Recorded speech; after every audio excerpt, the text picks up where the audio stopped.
ఇవి పత్రికలు కాదు, ఒక విషపుత్రికలు. చంద్రబాబు నాయుడికి పుట్టినటువంటి 2 పుత్రికలు ఇవి. పత్రికలు కాదు. ఒకటి ఈనాడు పుత్రిక, 2 ఆంధ్రజ్యోతి పుత్రిక.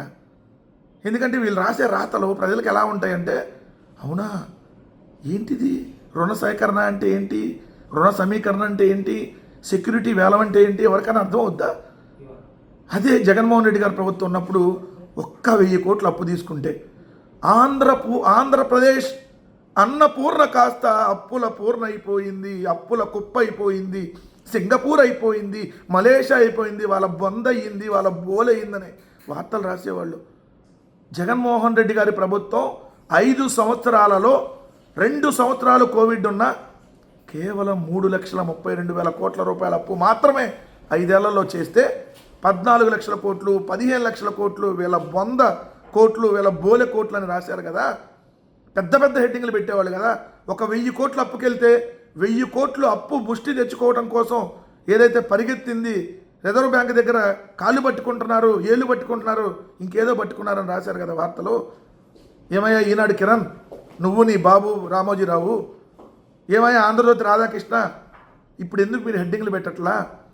ఈ 2 సంవత్సరాలలో, ఈ 26 నెలల్లో 3,65,000 కోట్ల రూపాయలకు పైగా అప్పులు తెస్తే ఒక్కరోజైనా మీ బ్యానర్ ఐటమ్ ఎందుకు లేదు? మీరు కడుపుకి అన్నం తింటే బ్యానర్ ఐటమ్ రాయాలి కదా.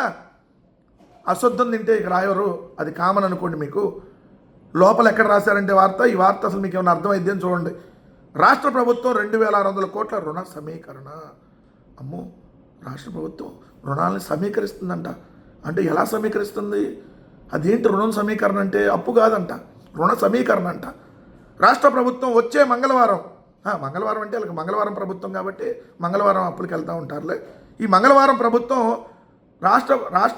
రాష్ట్ర ప్రభుత్వం వచ్చే మంగళవారం 2,600 కోట్ల రుణం సమీకరించబోతుంది.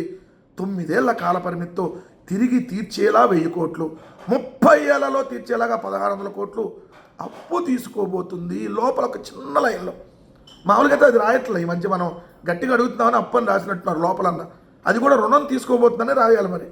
మరి పొరపాటు ఏమైనా రాశారేమో, రాత్రి ఏమన్నా, లేదంటే తేడా పడి ఏమన్నా రాశారేమో. రిజర్వ్ బ్యాంకు సెక్యూరిటీల వేలంలో ఈ మొత్తం తీసుకుంటుంది. రిజర్వ్ బ్యాంకు సెక్యూరిటీల వేలంలో పాల్గొని మరి రన్నింగ్ రేస్లో చంద్రబాబు నాయుడు గారు లగెత్తుకొని వెళ్ళి మరి ఈ అప్పు తెచ్చుకోబోతున్నారు, రుణం తెచ్చుకోబోతున్నారు. అక్కడికి వెళ్ళి సెక్యూరిటీల వేలంలో పాల్గొని రుణాన్ని సమీకరిస్తున్నారు. ఇదండి వార్త. ఇప్పటివరకు మొత్తం అన్ని రుణాలు ఎన్ని సమీకరించారో ఎందుకు రాయాలా? అదే అన్ని అప్పులు ఎందుకు తీసుకున్నారో ఎందుకు రాయాలా? మీరు మీ పత్రికలు ఈ 2 పత్రికలు పోతే ఈ రాష్ట్రానికి పట్టిన శాశ్వత స్థితి వదిలిపోయింది, శాశ్వత దరిద్రం వదిలిపోయింది. ప్రజల్ని ఎలా డైవర్ట్ చేస్తారో చూడండి.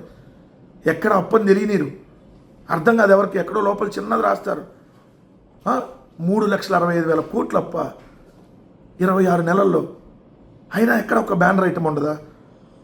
మిమ్మల్ని మరి పత్రికలు అనాలా? చంద్రబాబు నాయుడు గారి కోసం నడి రోడ్డు మీద రాజకీయ వ్యభిచారం చేసేటటువంటి కొంపలు అనాలా? సమాధానం చెప్పండి. మీకు ఈ వీడియో చేరితే ఖచ్చితంగా మీరు మనుషులైతే, మీరు నిజంగా పత్రికలు నడుపుతుంటే రేపొద్దున బ్యానర్ ఐటమ్ వేసి 2 సంవత్సరాల్లో చేసిన అప్పు ఎంత మొత్తం లెక్కలేయండి. లేదంటే మీరు మాత్రం చంద్రబాబు నాయుడు గారి కోసం డాష్ పనులు చేస్తున్నట్టుగానే క్లియర్గా మేము భావిస్తాం.